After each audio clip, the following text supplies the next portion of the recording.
It's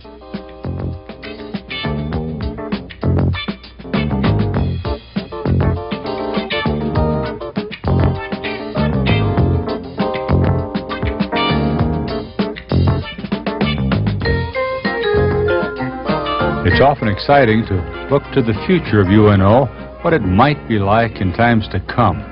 Sometimes, though, it's important to stop and take a good look at the past of the university, the people and the happenings that help make the excitement of future history possible. With this in mind, join me for Reflections in Time.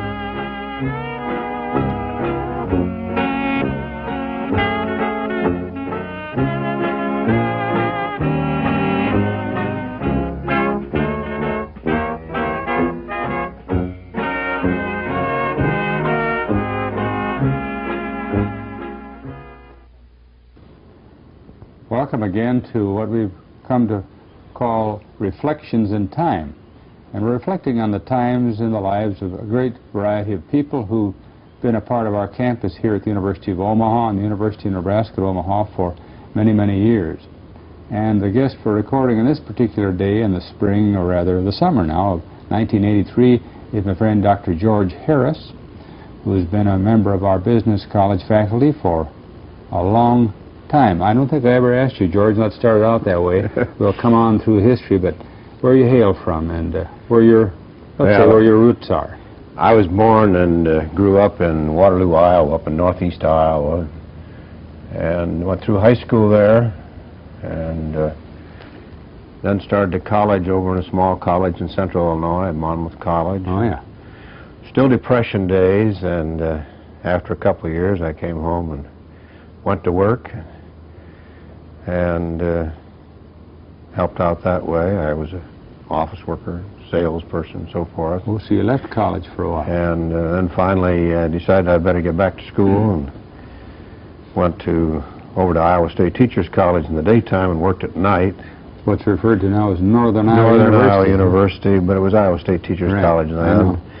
And then the war intervened, and I was out of the office for a few years and came back, and in '47 I decided to go back to school and become a school teacher. Went back and finished, and then went over down to Tama, Iowa. Well, let's pause there, George. You said, I decided to be a school teacher. What? I've been a salesman for 5 years on the road, and things were a little hectic, and I'd always liked school, so I came home one day when my wife was 6 months pregnant and told her I was going to quit my job. And nobody panicked, and so I went back to school. Where did you go to school then? I went back and finished it in Cedar Falls. Cedar Falls. At Iowa State Teachers College, and then taught for a year down in central Iowa, Tama, Iowa. Lived on the Indian reservation and taught and coached and so forth down there. What sorts of things did you teach there, George? Oh, they had told me I was going to get to teach economics and some things that I liked, like American history. I was a social science major. And when I got down there, I taught general business training and world history. And spent 2 or 3 hours every evening out on the field with a head coach coaching the team. So you got a little bit of I got everything. a little bit of that, but I was only there 1 year, and visited over at the University of Iowa one day, and Chester Phillips, who was dean for many, many years, and for whom their current business administration building is named, asked me to come over and teach and go to school over there when I took my graduate work. So I ended up at the University of Iowa, spent 5 years teaching, plugging out a master's degree, a PhD. Did you teach in the area and continue to go to school? I taught economics full-time at the university. I was a full-time instructor and taking half-time work on my graduate work and plugging it out. That made for a busy life. Finishing the PhD. We had huge enrollments in those days because of the post-World War II influx of students, and they needed people that at least had had some classroom experience and knew what they were doing. so he seemed to think I did. And then I finished my PhD in '53 and went over to Indiana University for a couple of years at School of Business. Then came here in '55. You cleared something up for me, George. I kept thinking that you had done graduate work at Indiana. You went there as a teacher. No, I was an assistant professor in finance at Indiana University and taught there. And John Lucas was dean over here. He brought me over here. Oh, yeah. Well, we've gone through school, the beginnings of a family, which you and Dorothy began back there at Iowa City. Oh, we had 3 before we left Iowa City. Oh, my, you had the beginnings of a big family. We just had 1 when we got there, right. Now, you started into it, but I think a good place to start when we talk about reflections in time at the university is your first recollection of the university. Your first contact evidently was Dean Lucas. Well, not exactly. The first time I ever saw this university, in 1948, I was at the University of Iowa, and we had some good friends here in town, in Omaha, that, well, man, that had been my tennis partner in doubles tournaments over in Peoria years ago. And we came over here and visited them on Thanksgiving. And they took us out by the university. And what did you see? What was I saw the old administration building sitting up on a barren hillside with some itty-bitty trees around it, and the field house looking like a big barn out behind, and open fields all around. Dodge Street was a two-laner? Dodge Street was a two-laner, and it was a sort of a long road through the country to go out to see Boys Town and so forth. You were almost in the country, I imagine, when you were here. That's right. Everything was just open fields west of here. And that was my first acquaintanceship with it. And then at that time, with no thought of coming here? No. When I finished my PhD in 1953, Dean Lucas had contacted me and wanted to talk to me then, and I was somewhat interested, but I was also enamored of the Big Ten, and when I got the chance to go to Indiana University, I did so. So I told him that the job I took over there was probably going to be temporary. They didn't have room for another tenured professor in the group, and I said, I'd be just willing to talk to you a little later, but I want to go over there first. And the man who was their prime finance person here had resigned late in the year, late May, early June. And so I got a telephone call just before I went to class, 55. And after some different conversations and a nice visit over here, I decided to come here. Those were different days too, you know. I was treated royally when I came over to interview. All the deans and the president had a nice meeting and coffee and talked to me, and they showed me the town and showed me on the campus. Felt really welcome. Very, very welcome, and it was quite an interesting situation. Did the smallness of the place impress you? It was rather small. It was small, yes. The only buildings beside the 2 that I mentioned were the temporary Quonsets down behind the administration building, but the Epley building was in the building stage, the first wing of the library. Oh, yeah, the library, yeah. In fact, the Epley Library was opened Christmas vacation, the first year I was here. And I remember students and faculty pushing carts full of books from the east end of the old administration building where the library had been over to the new Epley building, and that was the beginning of the growth in the university. What, if you could recall it, George, it's been a while, but your visits first and then in the second instance you decided to come with Dean Lucas. What attracted you at that time to coming to this particular school, the University of Omaha? Do you recall? I suspect that the human beings were more important than anything else. Dean Lucas and Mabel L and others who talked with me and who felt that there was some real future here, and the city attracted me. I don't know. It's hard to tell when you're 28 years away from it. Yeah. Now, as you began here, what sorts of things were you doing in your first year or two? Well, I was teaching up to my ears in those days. Full load was kind of heavy. In those days, we taught 15 semester hours. I was virtually the only person teaching anything in finance, although we occasionally had a part-timer. And that usually meant 4 to 5 different courses every semester, 15-hour load. I remember the second year, Dean Lucas called me in and said that they would like to get started with a new course in personal finance. And Dr. Bale had been interested in it, and some of his Board of Regents felt it would be, and this was not to be a professional course, but a service course, and would I be willing to take it on as an overload? That's the first time you heard that word, overload? That's the first time I'd ever heard that word. I'd come here from a 9-hour teaching load with 2 preparations at Indiana University. What's going on here, huh? And so I taught 18 hours with 5 different courses that semester, and when that semester was over, I told Dean Lucas, I can't ever do this again.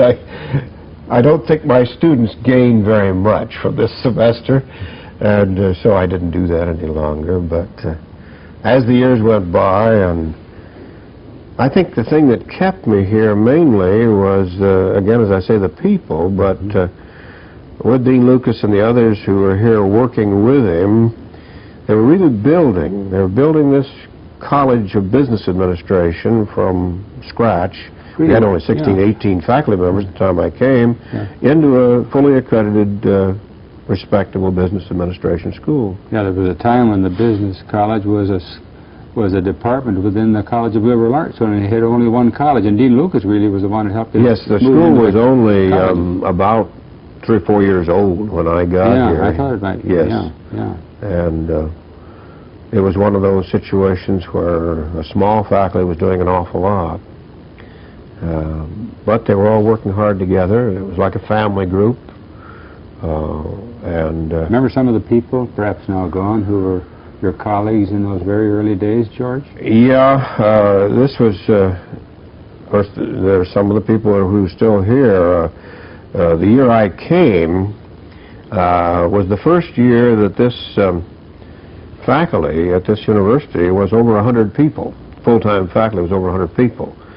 And people like Jack Hill and Verda Rausch, who's still here, and Paul Kennedy over in education came that year, and Olson and several others came in that year. My roommate was Grant Osborne, a Mormon gentleman who was a tremendous insurance professor, but who left and went down to Arizona after a few years. And Marshbull was my second office mate and close friend and colleague for many, many years. And Bill Hockett was one of our regular professors at that time. And still is. And still is, that's right. So, really, there were a number of them that were still at it. Well, interestingly, Wayne Higley was one of my students. Mine, too. The first year I came here, he was a senior in business, and then went away and got his Ph.D. in the CPA and came back, and for many years headed our accounting department, and still one of our best professors in the accounting department. So we raised a few of our own, too. Yeah. And people like Bob Beneke, who had been a local boy, came back from his Ph.D., and Dean Lucas got Bill Brown out of the University of Texas to come back to Omaha, and we had quite a gang.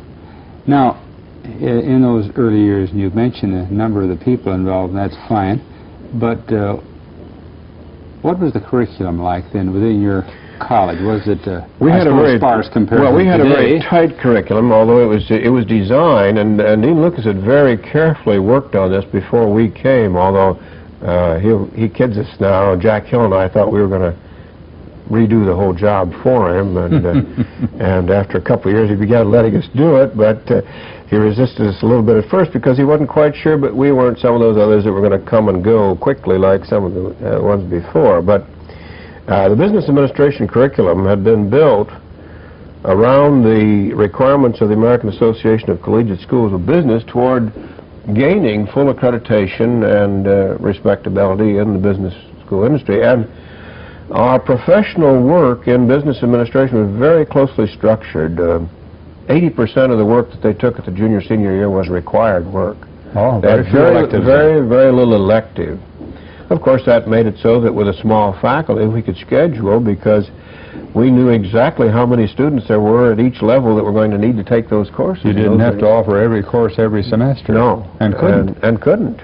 And even the basic courses were offered only one section each semester, so with large sections, and we were able to do it. This is a tougher question, but it comes to mind as you talk about the curriculum. Naturally, the important part of school are the students. Right. And as you think of students over the years, George, and you've had many years with them, as a colleague, but also as a professor-student relationship, do you think students have changed? Are they the same kinds of people that come to you now? There's a difference, I think. I'm not saying for better or for worse, because we had good students and we had poor students then, just like we do now.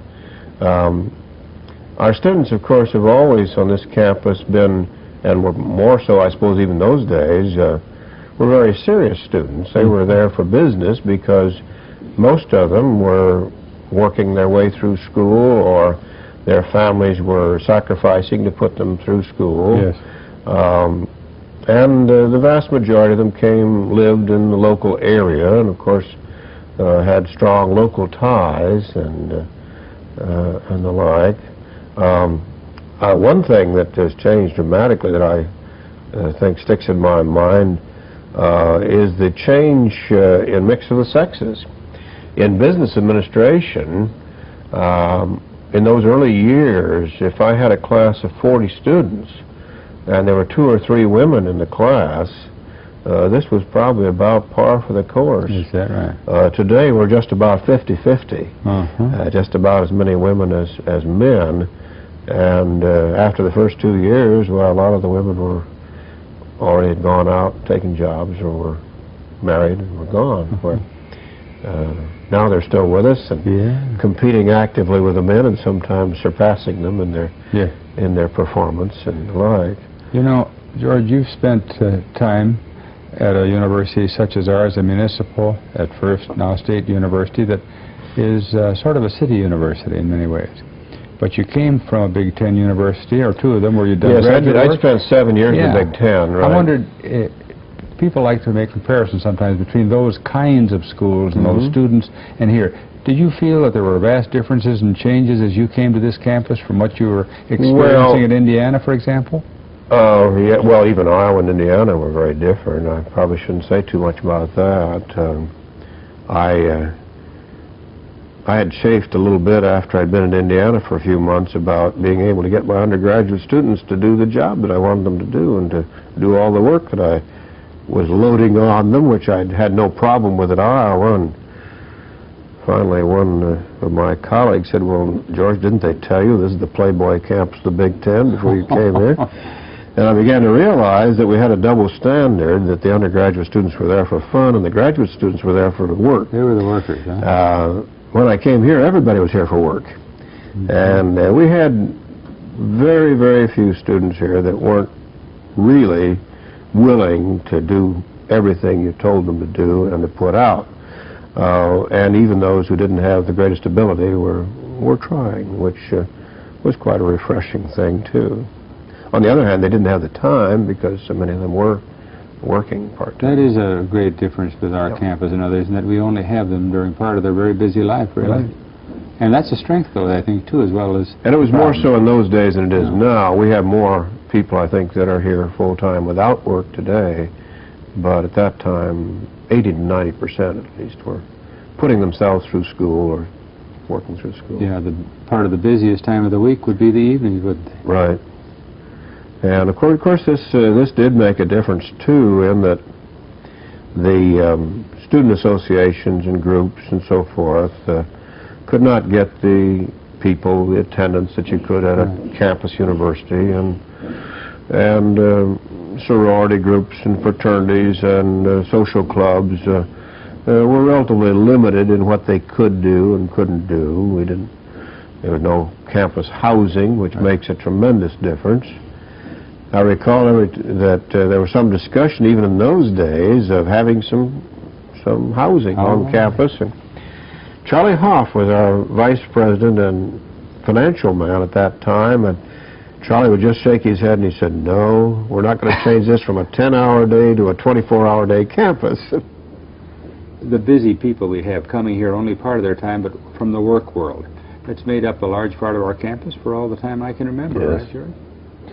Yes, and we had some tremendous people from the business community who helped us out in business administration. Yeah, you might mention some of them. Bob Spryer taught business law and other courses for many years before he became a member of the Board of Regents and later the president of the Regents and had to discontinue.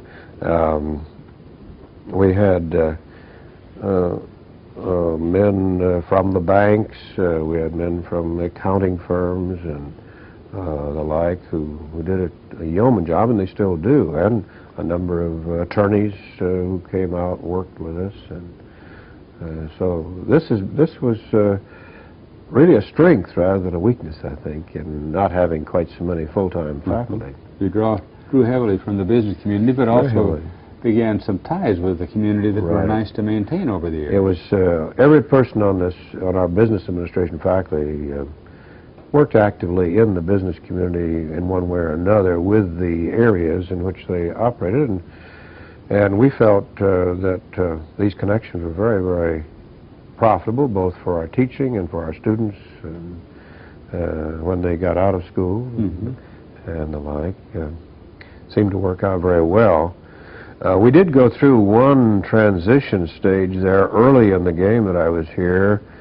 Business schools at that time had begun to, I don't know how to say it, begin to be training grounds for specific positions and so forth, and had moved into the how to do it pretty far. For example, in some schools there would be innumerable courses which were really specifically how to do a particular job. And there were a couple of national studies, one run by the Ford Foundation and so forth, who went into this and criticized business schools at the time very heavily for getting away from the academic and the moving into the trade school type thing. And there was quite a movement back away from that, or to some kind of a middle ground. Were we getting into that? Well, we were not. Well, we had developed, for example, a big retailing program, which we felt was a good program, but with a lot of specific courses. Glenn Lewis had developed a very fine real estate program, and we had a strong insurance program, which was working with the CLU, CPCU group, and the like, and we'd moved into a good bit of this kind of thing, so that actually there's been a little bit of a backing away from that over the past 20 years because, and of course, the academic areas have changed very dramatically too. Yeah, I think it'd be nice if you went down the line and brought out some of the major changes. The biggest changes, of course, that have come in business school work over those years has been in the movement into the tremendous emphasis on the quantitative.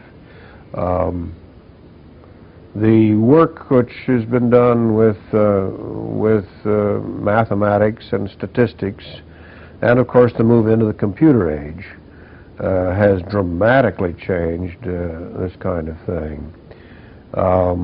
Even our journals, even our educational journals, like our Journal of Finance, the Journal of the Economic Association, and so forth, which rarely had any very quantitative work in them now, well, you can't pick up an article without having higher math to be able to read them and understand them. And certainly the advent in the last decade or so of the computer age has made tremendous difference into the quantitative work that we've had, so that from I suppose in many areas a more descriptive type of thing which oriented people for jobs and so forth, we've come into a more specific training for background of the kind of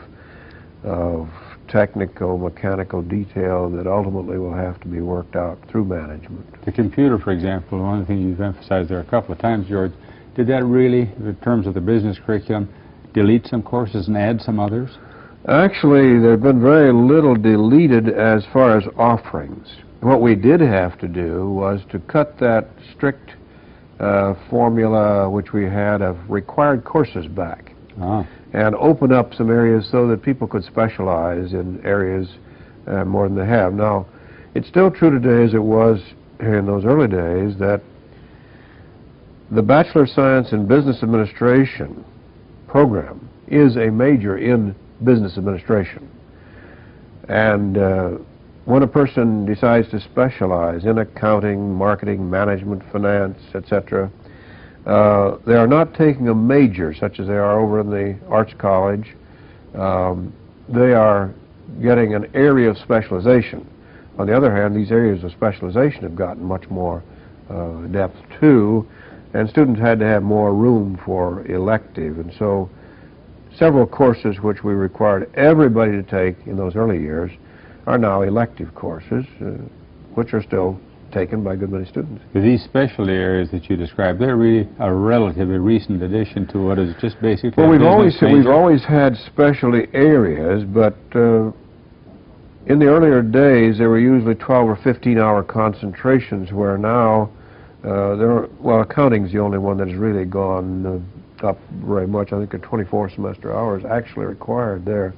But most of the areas are 18, 21 hours, and they're more highly specialized classes available in those areas, which they can take as electives. As you've looked at our students and the results of their work, and you even mentioned some earlier, I believe, what are most of our students over the years? What are the sorts of things have they gone into? Has it been into administrative work? Is it other things? Is business? Is that a stepping stone to something else? I think our students have almost covered the waterfront as far as their direction and movement. You must remember that the vast majority of our students, even at the undergraduate level, have been in the workaday world before they graduate, and have probably already formed pretty much ideas of where they'd like to be. Now, this is not quite so much true as it was in the early days. We get more people who have who are thinking in different terms and who are working for specialties that they haven't been in, but they almost have gone the gamut. In our finance areas, of course, banking area has always been strong. Investment work has been strong. Work with corporate financial offices has been strong, and they're able to get a little bit more depth and help there now than they used to, but haven't changed that much. One of the things you mentioned I thought that was interesting, and that was the trend nationally and the chastisement from the Ford Foundation or some other groups about becoming too nuts and boltsy or trade school oriented. Is this a constant danger as departments and colleges develop and add specialization? Yes. No, this school had, and I think Dean Lucas had been very wise. He had not gone as far as many schools had on that basis, so we didn't have so much correction to do. Indiana University, for example, had 5 different courses in advertising. Even such courses, billboard advertising. That got pretty specialized. Well, that's all gone by the boards now. And the general theory and principles has become more important, and the nuts and bolts not quite so important as they were in those days. And do you find that a good solid base on which to develop generally? Yes, I think so, because I think most business people who are hiring our graduates want our students to have good background breadth. They want them to have good fundamentals and foundation work. They're not so interested in us trying to train them for a daily job. They can do a lot of that there, can't they? They do most of that on the job and after they get employed and so forth, if they have the proper tools and the proper foundation and the proper background and theory. So, now we do go into more depth in many of these in our Masters in Business Administration program. So the program programs, really in the plural, have expanded and changed areas of specialty, but in many ways the basic curriculum has remained rather solid over the years, hasn't it? Yes. Now, you must remember that first decade or so that I was here, we were working, and I say we were all working together with Dean Lucas, yeah, very hard toward moving to get this university's business school toward #1 accreditation. And we were offering only undergraduate work.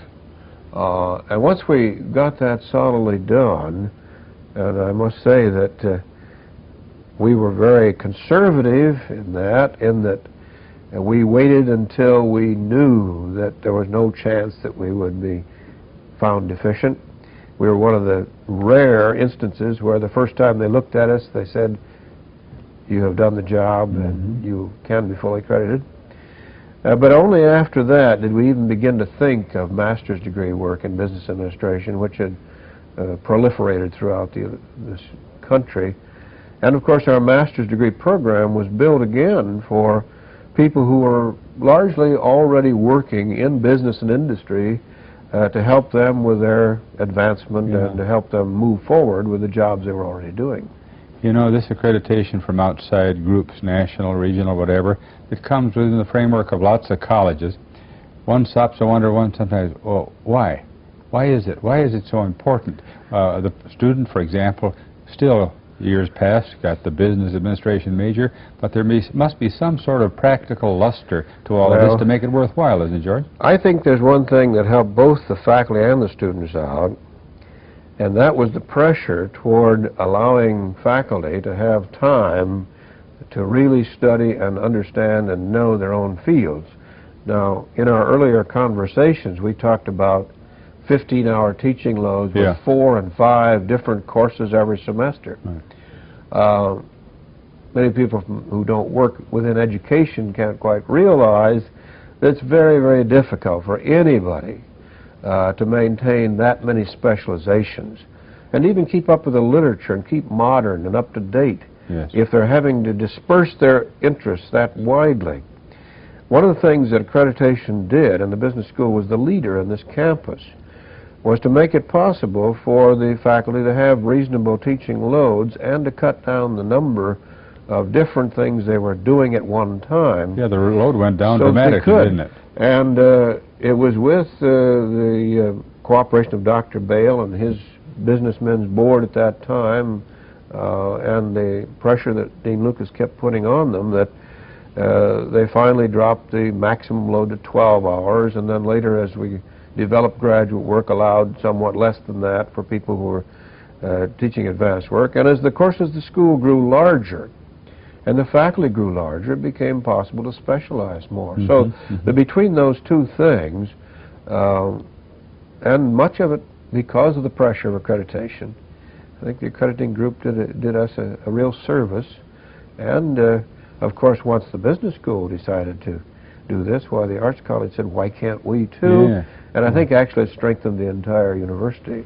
And the students have people who really know their material and who are able to specialize and do the job for them better than they did during those earlier days. I suppose from the other side of the coin too, for the student, him or herself, that adds a bit of luster to their degree as they go out into the work world. Certainly, certainly.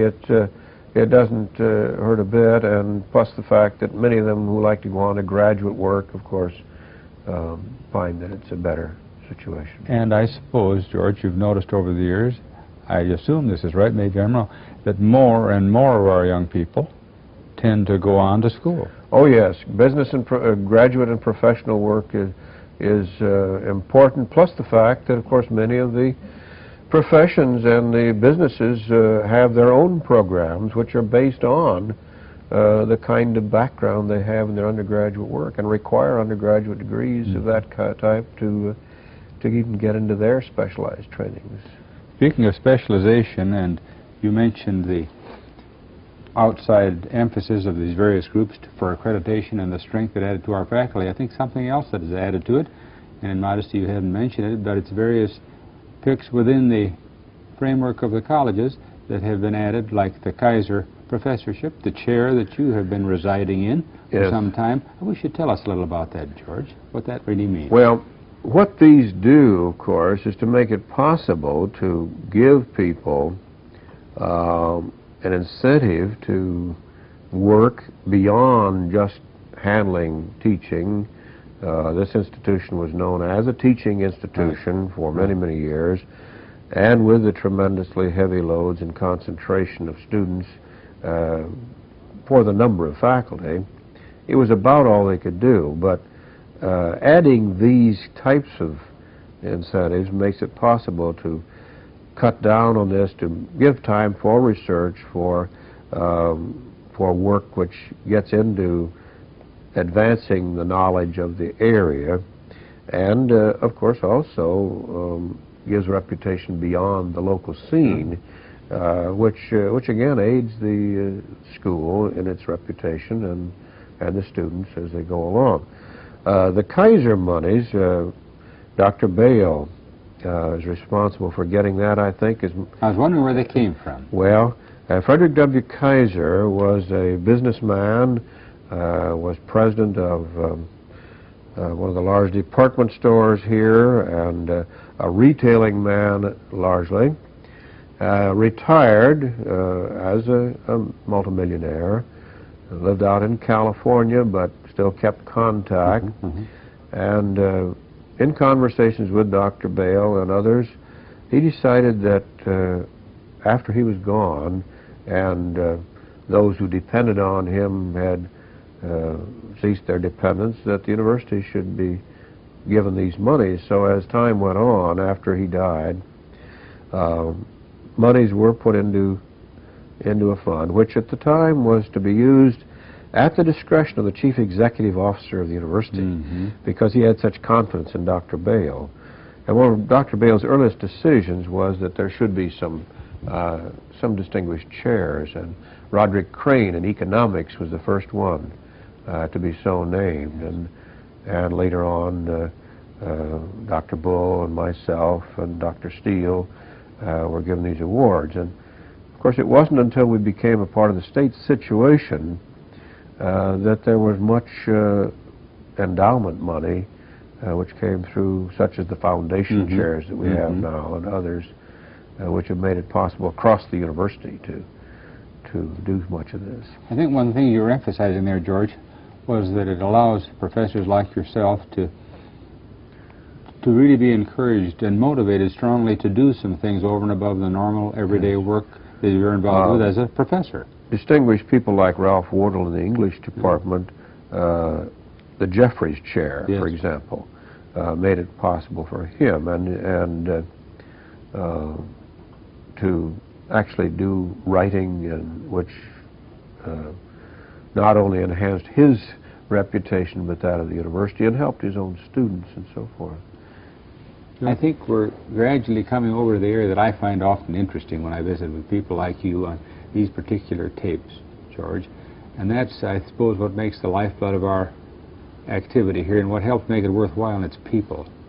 The people we work with. You mentioned early on in the first tape segment how important people were in helping to bring you to this university. And so now, if you would, and I know it's not easy as you reflect quickly, but just go back with no special pattern of geography or anything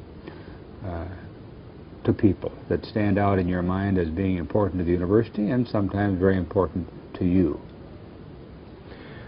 Well, if I think first of faculty, I think of people like Ralph Wardle, tremendous gentleman, scholar in the English department, probably one of the finest professors we've ever had. I think of Wilfred Payne, the old philosopher, who was so well liked by people that men in the business community would come out and take courses just to be in his classes, not to help them make any more money, but to help them live better. And I think of Paul Crossman in our College of Business Administration, who built a fine area in accounting when we had little or nothing to work with. and unfortunately died of cancer in the early day. But he laid the foundation work. I think of people like C. Glenn Lewis, who developed a tremendous program for this campus in the real estate area, but also with the business community and the like. And of course, people like Mabel L. And this in the early days was the soul and the heart of the university. But of course, the university started growing in numbers of students more rapidly than we can handle them. Mm-hmm. And this became a difficult situation. Do you remember what the enrollment was when you came, approximately? Well, I could be a little bit off, but I don't think there were over 3,000 students. And as I say, that was the first year that we had over 100 faculty people mm-hmm. on campus. And this began to mushroom very, very rapidly as time went on. What do you think caused some of the mushrooming? Was it the baby boom following World War II? Oh, certainly the number of people who were that age, and I think as time went on, a larger number who went to college, a much larger percentage of the people that got out of high school, many people who didn't have the financial resources to head out for other universities or private schools and the like, and who wanted the opportunity to go to college. There was a multiple reason for it, yes. You know, I'm thinking of some other names as we were talking here, and I know that it's hard for you to bring them to mind, so I'll throw one or two your way and you can talk about those fine people. Harold Kefauver. Harold was the backbone of the university. He was our financial man. Charlie Hoff was here when I first came, but Charlie died rather early after I was here and left a very great gap, which Harold took over. And even with his physical infirmities, why, he was the heart and soul of the financial burdens of the university for years and years and years. And in fact, until he died, virtually. I know as a spectator you've been interested both as a player and other ways of sporting activities, yes. Even though you've been in the business college. So I'll mention a few names there. Al Caniglia. Al Caniglia was the greatest. I had the good fortune to be chairman of the faculty athletic committee for several years and to work very closely with the athletic department, with Virgil Yelkin and with Al and others, and traveled with their teams and was in their locker rooms with them. And these were great gentlemen, and they had some tremendous boys with them too, some very dedicated individuals who were getting very little help in financial way to play football as compared with places like University of Nebraska or Iowa, some of the larger schools, and yet had a tremendous rapport. Al developed men, not just athletes.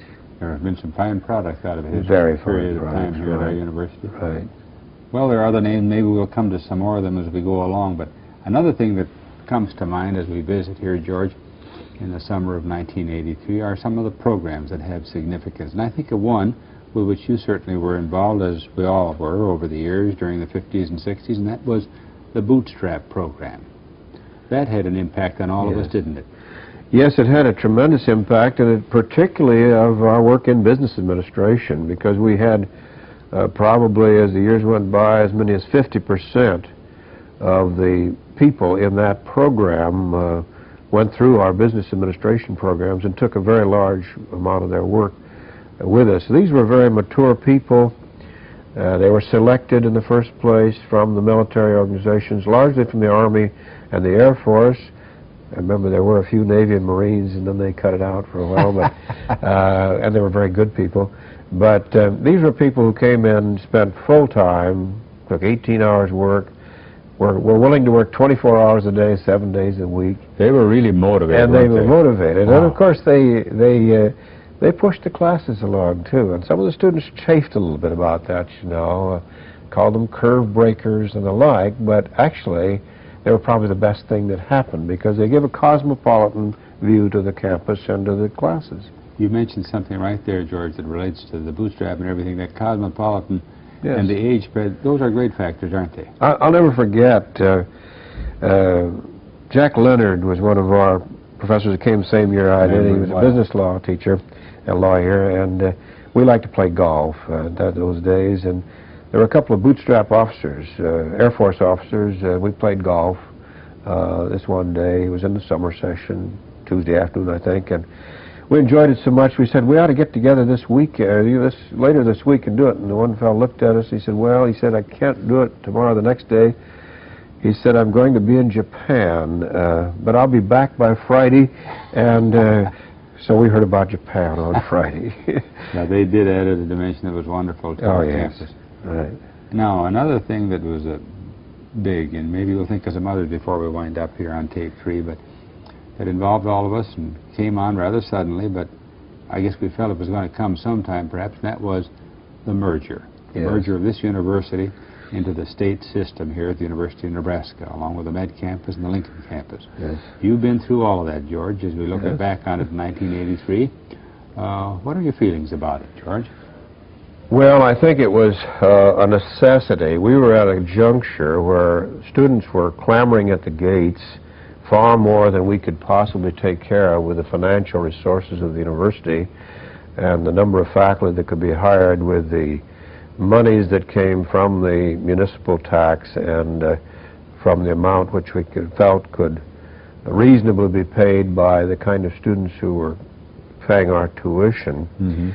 So there was really only one choice, and that was or two choices. One was either to start restricting enrollment and hold the university to a university of 5,000, 6,000, 7,000 students forever and do with what we had, or to move into the state situation where there could be expansion, where we could add the people that were necessary in the programs which we felt were good for the community.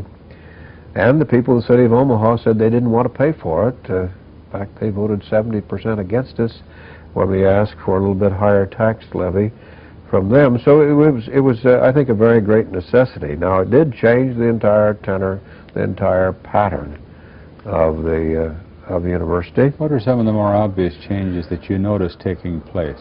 Well, we were no longer running our own show, for one thing. We looked toward Lincoln, the establishment of a central board and a unified situation. We were told that we were going to be one graduate faculty, for example, and we no longer could run our own show. We began to have to look to others and to cooperate with others, or we hadn't had to do before. We couldn't build by ourselves. So there was tremendous amount of change, I think. It was, and it had happened very quickly. Yeah. Dr. Naylor, who was president of the university at the time, had discussed this. We had men like the president of the University of Akron and the University of Wichita, who had been through merging with the state in just recent years, and they came on campus and talked with us about the possibilities and so forth. And he went to a meeting in Chicago soon after the legislature had passed the act and told them that it was a fait accompli, and they wouldn't believe him.